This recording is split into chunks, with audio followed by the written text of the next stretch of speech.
My sister asked to stay with me after her divorce. I gave her a key to my house, a bedroom, and my trust. 3 weeks later, I found a copy of my will in her purse. There were notes written in red pen along the margins. And next to my name, there was one word: remove. I was 41 when my younger sister, Megan, showed up on my porch in Nashville. It was a rainy Thursday, almost 11 at night. I had already turned off the kitchen lights and was getting ready for bed when I heard the doorbell. Not a knock. Not one quick ring. A long, nervous ring, like the person outside was afraid I would not let her in. When I opened the door, Megan was standing there with a suitcase by her feet. Her hair was wet. Mascara was smeared under her eyes. An old gray hoodie hung from her shoulders, one I had given her years ago. She did not look like a woman after an argument. She looked like someone who had run away. "Claire, I have nowhere to go," she said. And that was enough. I did not even ask for details. I just stepped aside and let her into my house. Megan was 5 years younger than me. She had always lived louder than I did. She fell in love faster, took offense faster, forgave people faster, even when they should have been left behind. Her marriage to Travis had lasted 7 years. He was a real estate agent, wore expensive shirts, and spoke like he was selling houses even at family dinners. I had never liked him. But Megan always said I simply did not understand their love. Then she told me he had cheated. Not once. Not with one woman. She sat on my couch, holding hot tea with both hands, staring at the floor. I covered her with a blanket and listened as she quietly talked about strange perfume in his car, a locked phone, and a credit card he kept hidden. I felt sorry for her. More than I wanted to admit. Because Megan had always been difficult. She could get offended over something small, then refuse to speak for weeks. She could ask for money and act like she forgot to pay it back. She could cry so sincerely that you forgot why you were angry. But she was my sister. And after our mother died, it was just the two of us. So I said what any older sister probably would have said.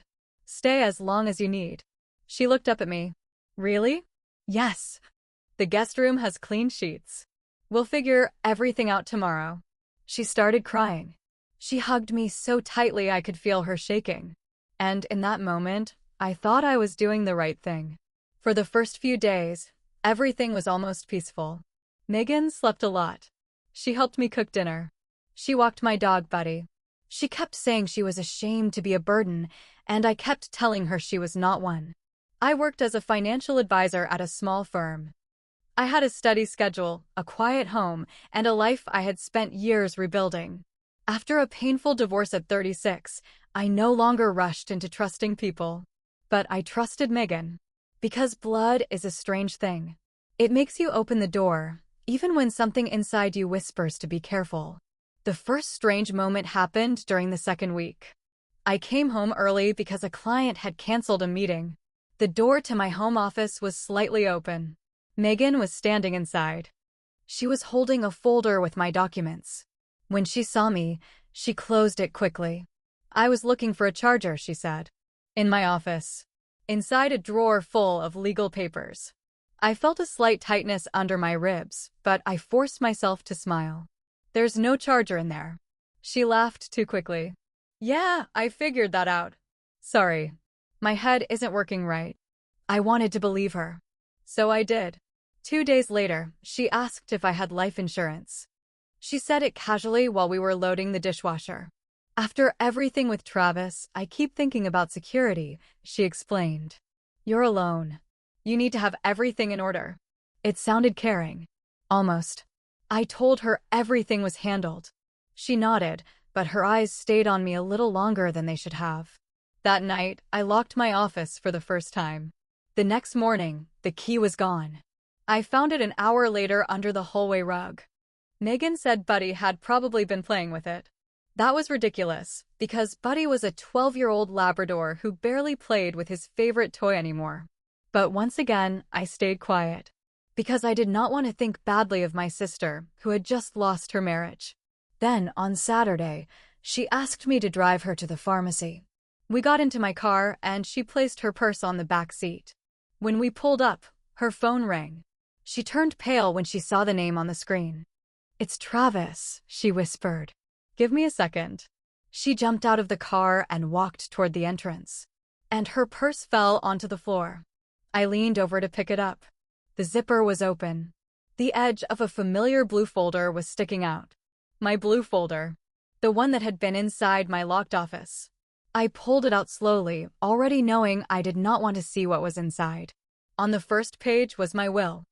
A copy I had made after surgery 2 years earlier, when doctors found a tumor and still did not know if it was benign.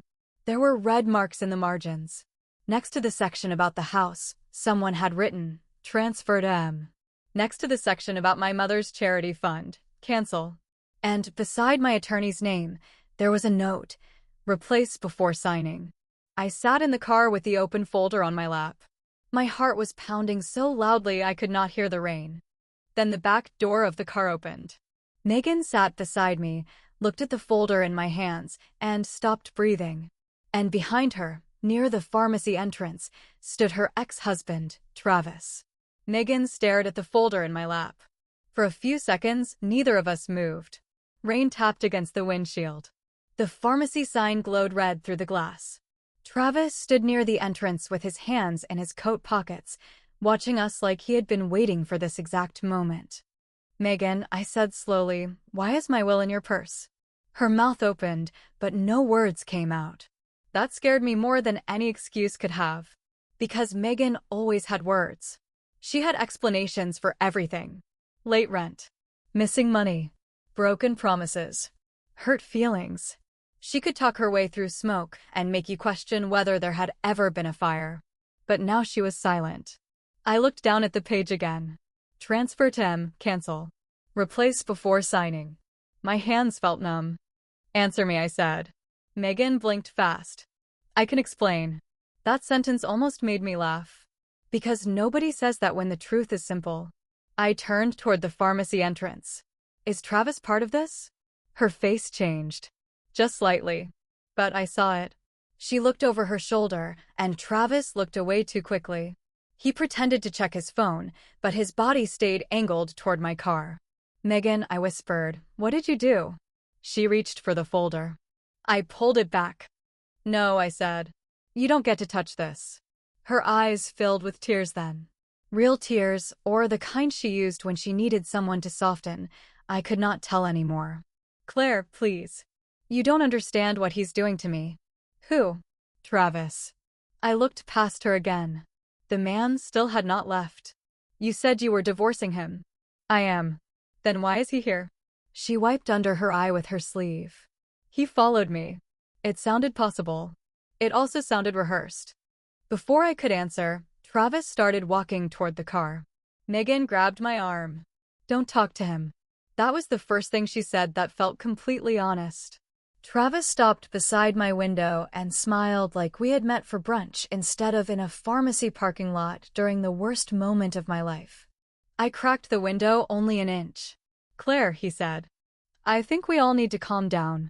I felt something cold settle in my chest.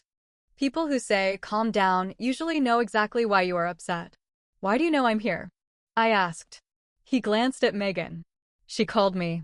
Megan shook her head hard. No, I didn't.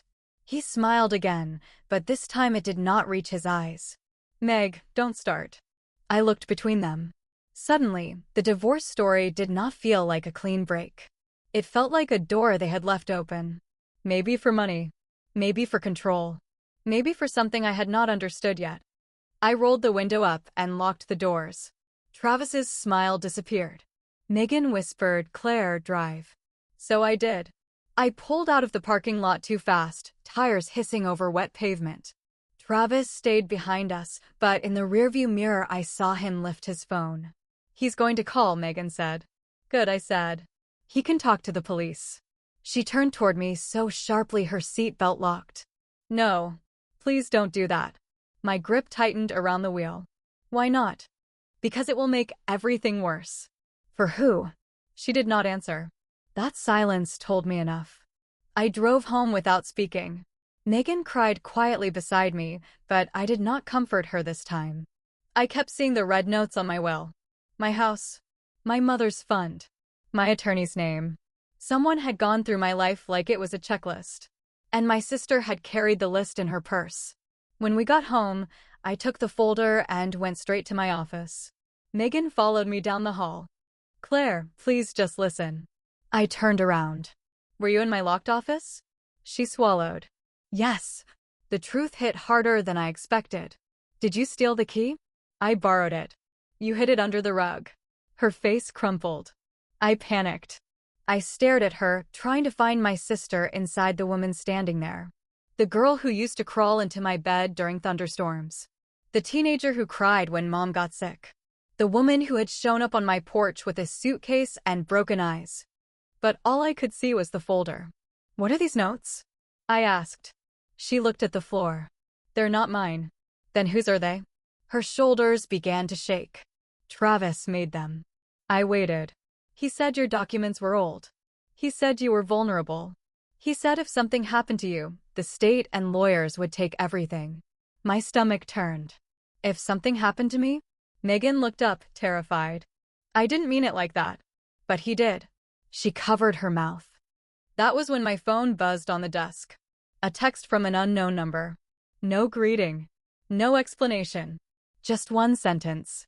Ask Megan why she searched your medicine cabinet. I stared at the message until my fingers went cold.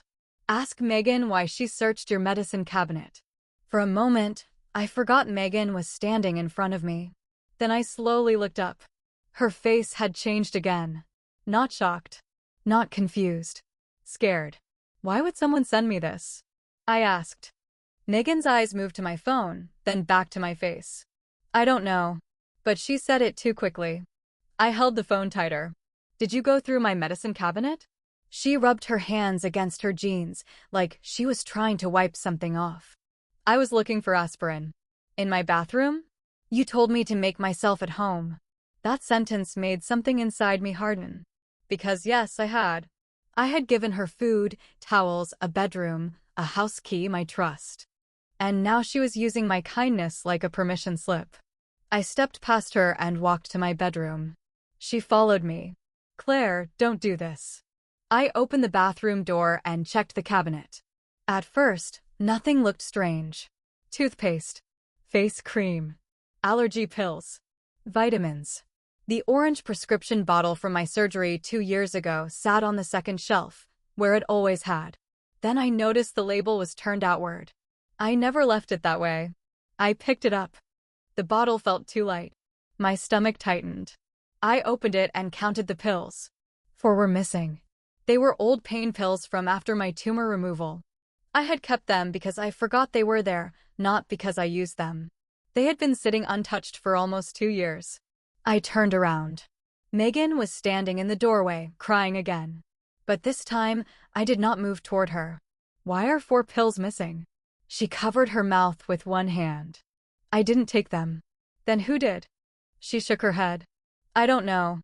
I walked past her into the bedroom and grabbed my phone. I'm calling the police. Megan lunged forward. Not at me. At the phone. I stepped back so fast my hip hit the dresser. Don't, she said. Please, Claire. Please don't call them. Her panic filled the room like smoke. And for the first time, I wondered if she was afraid of being caught or afraid of someone else. Then tell me the truth, I said. She looked toward the hallway, then lowered her voice. Travis said we needed proof you were careless. I felt my breath stop. Careless. With medication. With documents. With money. The room seemed to tilt. What are you talking about? Megan wiped her face with both hands. Her voice came out thin and broken. He said if we could show you were unstable, your will could be challenged later. He said it happens all the time. People get confused after medical scares. Families step in. I stared at her. Families step in. Those words were so calm. So clean. So evil. You were building a case against me? No, she said quickly. He was. I thought he was trying to protect me. Protect you from what? Her face twisted. From being left with nothing. I almost did not recognize her then. My money was never yours, Megan. I know. No, you don't. My voice rose and she flinched. For one ugly second, I saw how this could look from the outside. Me standing in my bedroom, angry and shaking. Her crying in the doorway. A story could be built from that. A very convincing one. So I stopped. I lowered my voice. Leave my room. She did not move. Claire. Leave my room now. This time she did. I locked the door behind her and called my attorney, David Rosen. He had drafted my will after my surgery. He had also helped settle my divorce, which meant he knew exactly how carefully I had rebuilt my life. He answered after the third ring. Claire? Is everything okay? No, I said. I found my will in my sister's purse. There was silence. Then his voice changed. Where is the original? In your office, I think. You think. My copy was in my locked home office. She had it. There are notes on it. About changing beneficiaries. Replacing you. Transferring my house. David exhaled slowly. Do not sign anything. Do not meet with any new attorney. And do not leave her alone in your house with your documents. I looked toward the bedroom door. She is already here. Then document everything tonight. I took photos of the will. The red notes. The medicine bottle. The empty spots where pills should have been. Then I checked my desk drawers again and realized something else was missing. My spare checkbook. The one connected to my personal account. I felt the blood drain from my face. Down the hall, I heard Megan talking. Softly. I opened my bedroom door without making a sound and stepped into the hallway. Her voice came from the guest room. I told you she found it, she whispered. No, Travis, I can't do that tonight. I moved closer. My heart pounded so hard I thought she would hear it. Then she said something that made my skin turn cold. She hasn't changed the alarm code yet. I backed away slowly. Before I reached my room, my phone buzzed again. Same unknown number. He is coming tonight. He is coming tonight. I read the message twice. Then I looked down the hallway toward the guest room. Megan was still whispering. Her door was half closed, and a thin line of light stretched across the floor. I could hear her breathing between words. Fast. Shaky. Afraid. But she was not afraid enough to stop. I stepped back into my bedroom and locked the door. Then I called David again. He answered immediately. Claire. Someone just texted me that Travis is coming tonight, I whispered. Megan is on the phone with him. She said I haven't changed the alarm code yet. David went quiet for 1 second. Then his voice became firm. Call the police now. Then change the code if you can. My hands were shaking so badly I almost dropped the phone. I don't know if they'll believe me. They don't need to believe the whole story tonight, he said. They need to know an unwanted person may enter your house. That sounded simple. So I held on to it. I called the police. I told the dispatcher my sister's ex-husband might try to enter my home. I told her my legal documents had been taken, medication was missing, and I did not feel safe. Saying those words out loud made my chest tighten. I did not feel safe. In my own house. While we waited, I opened the alarm app and changed the code. Then I changed the password to my home Wi-Fi, my email, and my bank account. Every few minutes, I heard Megan's door creak, then close again. She knew something had shifted. At 11:18, headlights swept across my bedroom curtains. Not police lights. A car. I turned off my lamp and moved to the window. A dark sedan rolled slowly past my driveway, then stopped 2 houses down. The engine kept running. My street was usually quiet at night, full of porch lights and sleeping families. That car looked wrong there. Then the driver's door opened. Travis stepped out. He wore a black jacket and held something in his hand. A key. My stomach dropped so hard I had to grab the windowsill. He walked toward my house like he had done it before. Not rushed. Not nervous. Like a man coming to collect something he owned. Downstairs, I heard the guest room door open. Megan. I called. No answer. Then soft footsteps moved toward the front hall. I unlocked my bedroom door and stepped out. Megan stood near the stairs in sweatpants and a hoodie. Her face was pale. Her phone was in her hand. What are you doing? I asked. She flinched. He just wants to talk. My voice came out low. He has a key to my house? She started crying again. I didn't know he copied it. That was another lie. I could feel it. Before I could answer, The front door handle moved. Once. Then again. The alarm panel beeped. Someone had opened the door. Then the new code failed. A sharp warning tone filled the house. Megan covered her ears. Claire, turn it off. I stared at her. No. The alarm screamed. Red light flashed near the entryway. Travis cursed from downstairs. Then he stepped inside anyway, holding my spare key like proof of entitlement. I stood at the top of the stairs. Get out of my house, I said. He looked up at me and smiled. Not charming now. Tired. Angry. Exposed. Claire, you're making this dramatic. Behind him, blue lights suddenly washed across the front windows. The police had arrived. For the first time that night, Travis looked afraid. 2 officers came up the walkway. Travis backed out onto the porch and immediately started talking. Fast. Smooth. He said Megan had called him. He said there was a family dispute. He said I had been acting paranoid since my surgery. There it was. The story. Already built. Already practiced. I walked downstairs with my phone recording in my hand. My sister's ex-husband entered my home with an unauthorized key, I said. He is not welcome here. Travis looked at the officers and gave a sad little laugh. She's been under stress, he said.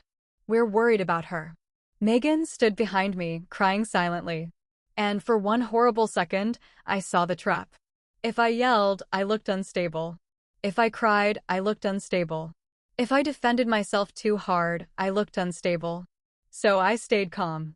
I showed the officers the will. The red notes. The missing pills. The text messages. The open office drawer. Then I showed them the message that said Travis was coming.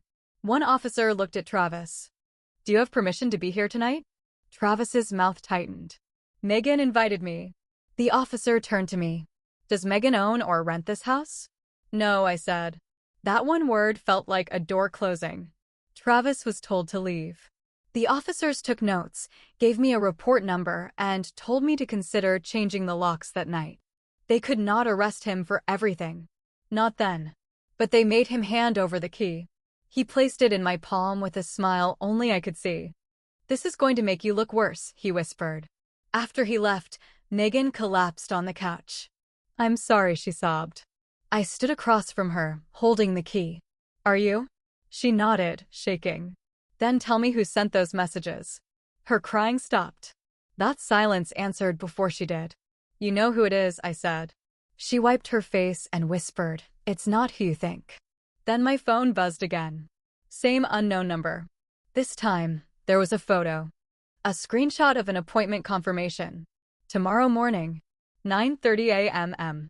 A law office I had never heard of. The client name was mine, and the appointment type said, Emergency will revision. Witnesses provided. I stared at the appointment confirmation on my phone. Emergency will revision. Witnesses provided. My name was there. My phone number. My home address. And the appointment was for tomorrow morning. I had never made that appointment. I had never heard of that law office. And I had definitely never asked strangers to provide witnesses while changing my will. Megan sat on my couch with her hands pressed between her knees. Her face looked empty now, like crying had drained everything out of her. But she was still hiding something. I turned the phone toward her. What is this? She looked at the screen. Then she looked away. Megan. Her voice came out barely above a whisper. Travis set it up. With my name. She nodded. The room seemed to get smaller. How could he do that? She swallowed. He had your information. I felt cold move through me. What information? She did not answer fast enough. I walked to the kitchen counter, grabbed the blue folder, and opened it again. The red notes looked even worse under the overhead light. They were not random thoughts. They were instructions. Transfer the house. Cancel the fund. Replace the attorney. Remove. I looked back at Megan. What did you give him? She covered her mouth. I didn't think he would go this far. That sentence made my stomach turn. Because it meant she had thought he would go somewhere. Just not here. I sat across from her. Tell me everything. Right now. For once, she did not argue. She told me Travis had been threatening her for months. Their divorce was not final. He had credit card debt, failed investments, and a real estate deal that had gone bad. He told Megan she would leave the marriage with nothing unless she helped him. Then he asked about me. My house. My savings. My life insurance. My will. At first, Megan said she only answered small questions. Then Travis started saying I had never really cared about her. That I would leave everything to charities. That I would let her struggle while I stayed comfortable. He said Mom would have wanted me protected, Megan whispered. I felt the anger rise slowly. Do not use Mom, I thought. Not for this. So you stole my documents. She flinched. He told me to make copies. And the medication? Her face crumpled. He said we needed to know what prescriptions you had. For what? She looked at the floor. To show you were impaired if you refused later. The word hit me like a slap. Impaired. They were not just trying to take from me. They were trying to make me look too confused to defend myself. I stood up and walked to the sink because I suddenly felt like I might be sick. Outside, the police lights were gone. My street was dark again. Quiet again. But my home did not feel like mine anymore. My own sister had let someone inside the safest parts of my life. My documents. My medicine. My grief. My memories of our mother. David called at 7:15 the next morning. I had not slept. He told me he had already contacted the unknown law office. At first, they would not release much. But when he said my identity may have been used without consent, their tone changed. The appointment had been made online. The contact email was not mine. The phone number was a burner. But the uploaded documents included a copy of my driver's license, my will, and a short medical summary from my surgery 2 years ago. I gripped the edge of the kitchen table. My medical summary? Megan started crying again beside me. I did not look at her. David's voice stayed calm. Claire, you need to come to my office. Bring Megan if she is willing to give a statement. I turned to my sister. She looked terrified. But she nodded. We drove in silence. Nashville morning traffic crawled around us. People drank coffee in their cars, changed lanes, checked messages, lived normal lives. I wanted to be one of them. I wanted my biggest worry to be a late meeting or a forgotten grocery list. Instead, I was driving my sister to my attorney's office so she could explain why my will had ended up in her purse. David's office was in a small brick building near Music Row. He met us at the door himself. No receptionist. No small talk. Just a quiet nod and a conference room with tissues already on the table. Megan talked for almost an hour. At first, her voice shook. Then the words came faster. She admitted taking the folder. Taking photos of my license from my desk drawer. Looking through the medicine cabinet. Giving Travis the alarm code months earlier, back when they stayed with me during a weekend visit. Then David asked one simple question. Did Travis ever say what would happen if Claire refused to sign? Megan froze. Her hands tightened around the tissue. Megan, I said, answer him. She started shaking her head before she spoke. He said she wouldn't refuse if we handled it right. David leaned forward. What does that mean? Megan's eyes filled with horror. He said Claire just needed to have another health scare. The room went silent. My skin went cold. Before anyone could speak, David's assistant opened the door. Her face was pale. Claire, she said, there's a man at the front desk asking for you. I already knew. Then she added one more thing. He says he's your new attorney. He says he's your new attorney. For a second, nobody moved. David's assistant stood in the doorway, one hand still on the handle. Megan sat beside me with a tissue twisted in her fingers. David slowly removed his glasses and placed them on the table. My new attorney? I said. My voice sounded calm. Too calm. The assistant nodded. He said you scheduled an emergency revision. He has documents for you to sign. Megan made a small broken sound beside me. David stood up. Stay here. But I stood too. No, I said. I want to see him. David looked at me for a long moment. Then he nodded once. Do not speak first. Let him talk. We walked down the hallway together. The man at the front desk was in his late 50s, wearing a gray suit that looked too shiny under the office lights. His hair was neatly combed. He held a leather folder against his chest and smiled when he saw me. Claire, he said, as if we knew each other. I'm glad we caught you. I felt David stiffen beside me. Caught me? I asked. The man's smile faded a little. You missed your appointment this morning. David stepped forward. And you are? Robert Klein, the man said. Estate planning attorney. David held out his hand, but not to shake. Business card. The man hesitated. That hesitation told me more than his name did. Then he pulled a card from his folder. David read it, expressionless. Mr. Klein, my client did not retain you. She did not request your services. She did not authorize any appointment. Klein glanced at me, then at David. There must be some confusion. I almost laughed. Confusion. That word was becoming a weapon. There is no confusion, I said. Someone used my name. Klein looked uncomfortable now. He opened his folder and pulled out several pages. These were prepared based on the intake information we received. David took them before I could touch them. His eyes moved across the first page. Then his jaw tightened. What is it? I asked. He did not answer immediately. He turned the document toward me. At the top was my full legal name.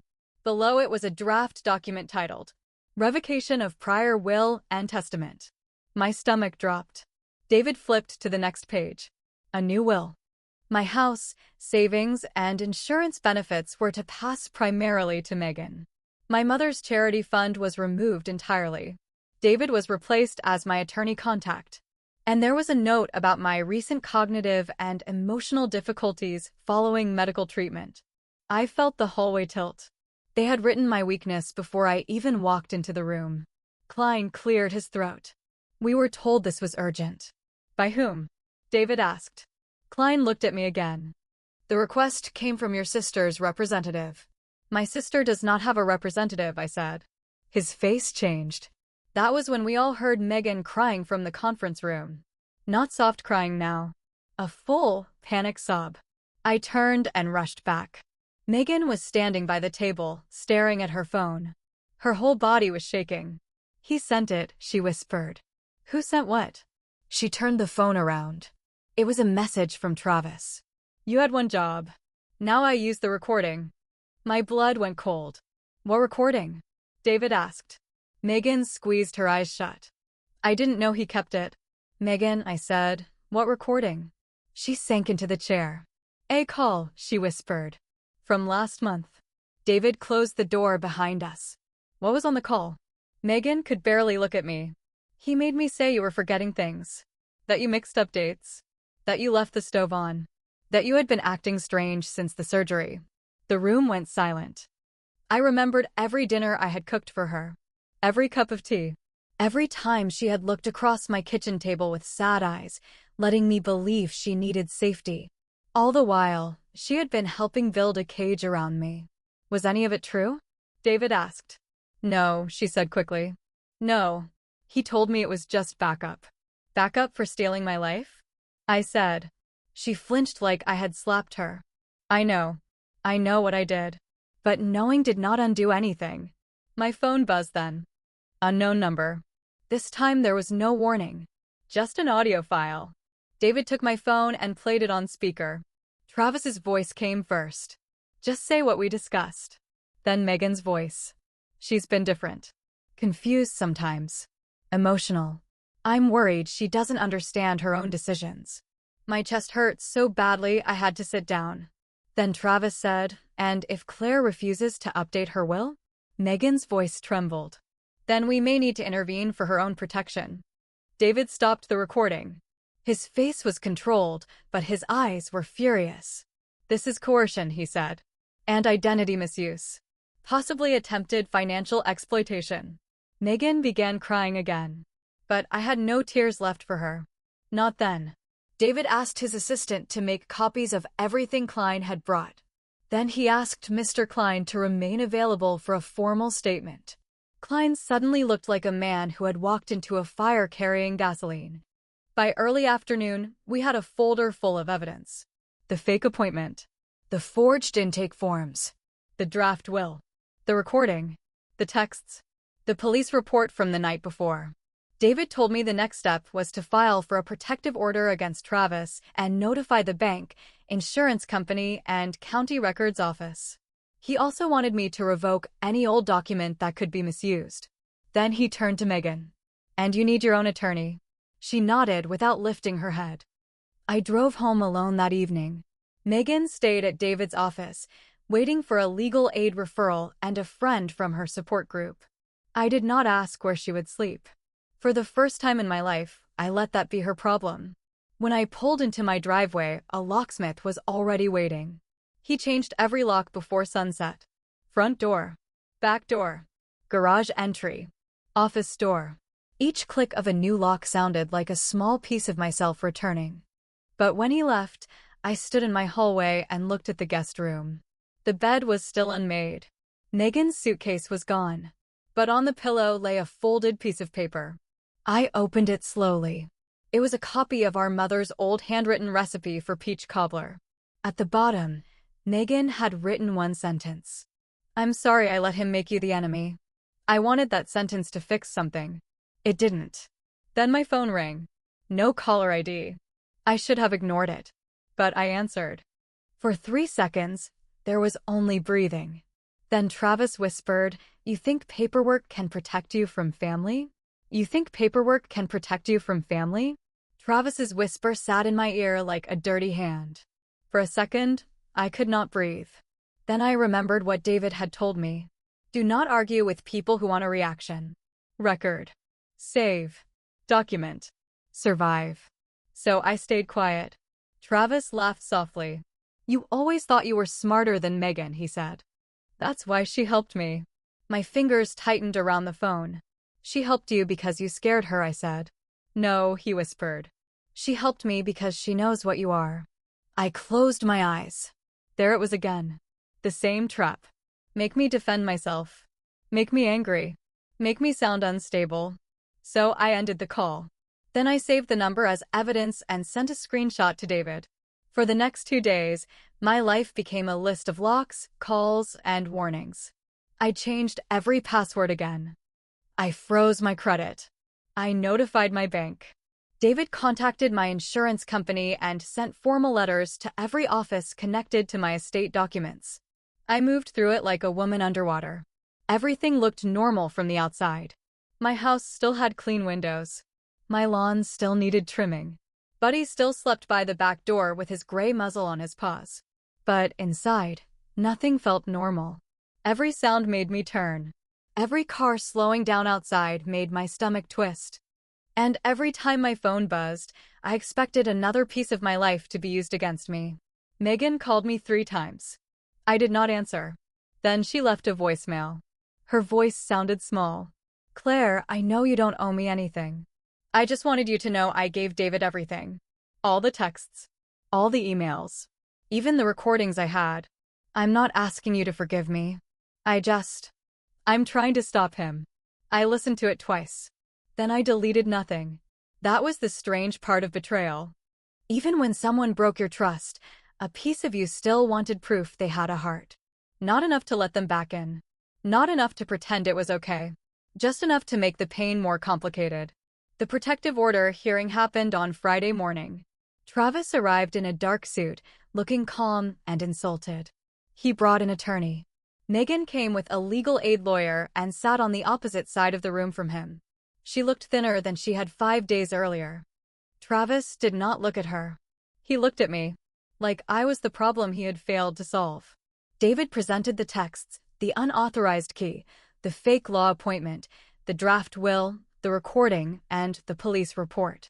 He explained how Travis had tried to make me look impaired so my decisions could be challenged later. Travis's attorney said it was a family misunderstanding. That phrase almost made me sick. Family misunderstanding.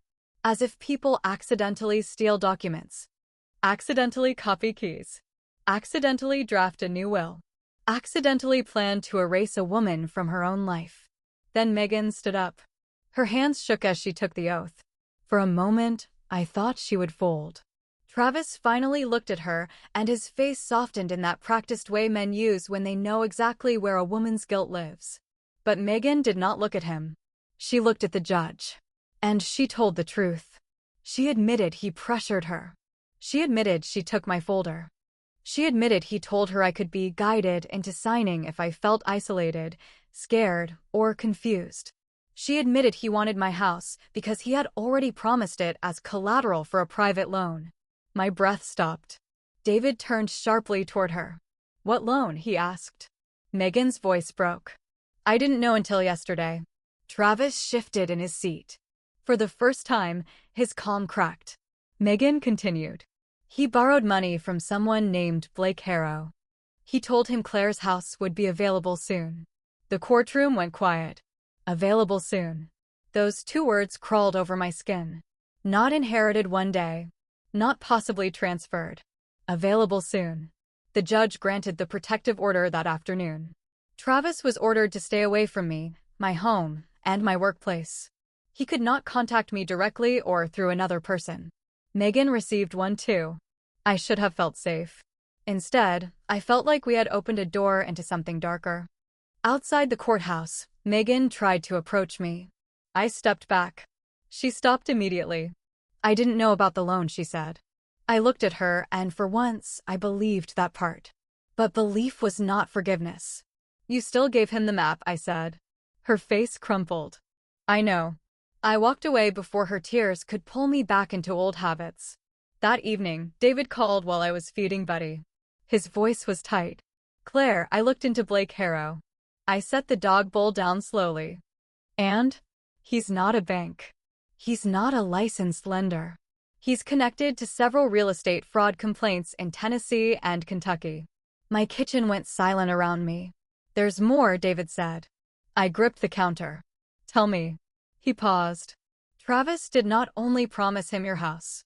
He sent him a copy of your death certificate request form." I stopped breathing. "My what?" "A pre-filled request form," David said. "Not filed yet, but prepared." I stared at the dark kitchen window. And then my phone buzzed. Unknown number. One photo. My front porch. Taken from across the street. Under it, one message. "Paperwork doesn't stop accidents. Paperwork doesn't stop accidents." I stared at the photo of my front porch. For a few seconds, my mind went completely blank. Not because I did not understand the threat. Because I understood it too clearly.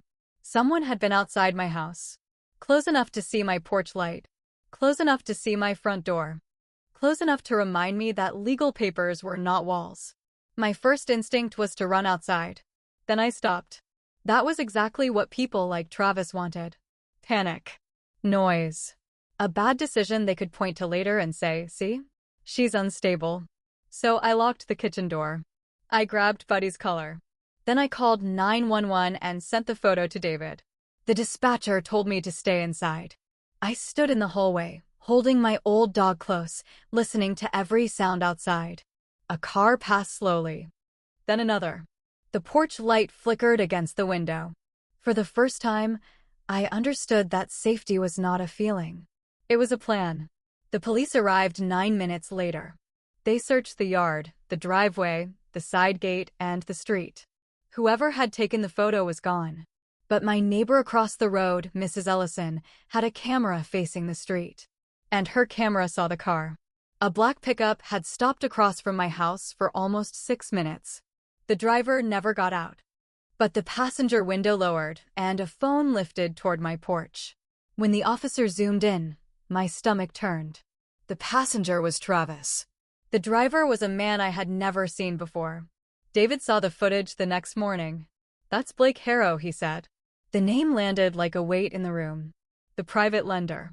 The man Travis had promised my house to. The man who apparently thought my life was just a problem in paperwork. David did not let me go home that night. I stayed at a small hotel with Buddy curled at my feet. I barely slept. Every time the hallway elevator dinged, I sat up straight. At 6:40 in the morning, Megan called. This time I answered. Her voice was broken. "Claire, I know where Travis keeps the copies." I closed my eyes. "What copies?" "Your documents. The medical papers. The fake forms. Everything." I did not trust her. But I listened. Megan said Travis had a storage locker behind his real estate office. He used it for old signs, lockboxes, client files, and things he did not want in their apartment. David told her not to go there alone. For once, she listened. By noon, Travis's attorney contacted David. He wanted to resolve this quietly. That was the exact phrase he used. Quietly. The same way they had wanted me to sign quietly. Disappear quietly. Look confused quietly. Lose everything quietly. But the police report, the porch footage, the fake appointment, and Megan's statement had changed the room. Quiet was no longer available. 3 days later, officers executed a search tied to the threats and identity documents. I was not there, but David called me afterward. They found the file, he said. I sat down on the edge of the hotel bed. Inside Travis's locker, they found copies of my will, my driver's license, my medical summary, my insurance information, and printed messages between him and Blake Harrow. One line made my hands go cold. She signs, or she becomes unreliable. Either way, the house moves. That was the whole plan. Not one desperate mistake. Not a misunderstanding. Not family concern. A plan. Travis was arrested first for violating the protective order and identity-related charges. Blake was questioned later, then pulled into a larger investigation. David warned me the legal process would take time, and it did. Truth does not clean your life overnight. It just gives you enough light to start. Megan gave a full statement. She admitted everything she had done. She also turned over messages Travis had deleted from her phone but not from her backup. She was not innocent. I never pretended she was. But she finally stopped protecting him. That mattered.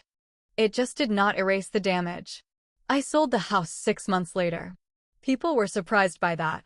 Some told me I was letting Travis win. But they did not understand. He had turned my home into a map.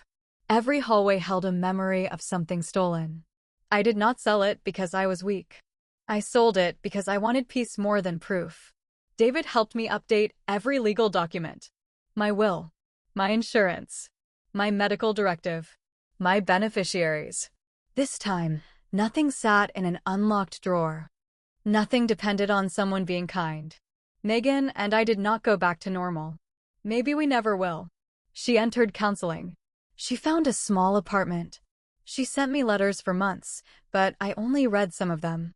In one, she wrote that Travis did not make her betray me. He only showed her the places where jealousy already lived. That was the first honest thing she said. I did not forgive her all at once. I still have not completely. But I stopped carrying the question of why she did it every morning. Some answers do not heal you. They only keep you tied to the wound. A year later, I moved into a smaller house outside Franklin. It has white shutters, a fenced yard for Buddy, and no guest room ready for emergencies. That may sound cold, but to me, it feels honest. My mother's charity fund is still in my will. My home is protected through a trust. And my sister is no longer listed as someone who can make decisions for me. Sometimes love means opening your door, but wisdom means knowing when to close it again. The last time I saw Megan, we met at a coffee shop. She looked healthier, quieter. She handed me a small envelope and said I did not have to open it there. Inside was an old photo of us as girls. I was maybe 12. She was 7. We were sitting on the porch of our childhood home, eating peach cobbler from paper plates. On the back, she had written, "You protected me when we were little. I'm sorry I forgot you needed protection too." I kept the photo. Not because everything was fixed. Because some truths can live beside pain. And now, when someone says family is everything, I do not argue. I just know better. Family can be love. Family can be history. But family is never a reason to ignore fear, hand over your safety, or let someone rewrite your life while smiling through tears. Because the people who truly love you do not need access to everything. They need respect for what is yours. Thank you for listening to this story until the end. Sometimes the scariest secrets are not hidden behind locked doors, but right beside us, in the hands of people we call family. And if this story touched you, maybe it was a reminder that trust without boundaries can cost you a lot. Subscribe to the channel so you do not miss more interesting life stories about family secrets, betrayal, money, manipulation, and choices that change everything. Leave a like if this story kept you watching until the very end. And write in the comments, Would you be able to forgive a sister who brought danger into your home and helped someone use your trust against you? I truly want to read your thoughts.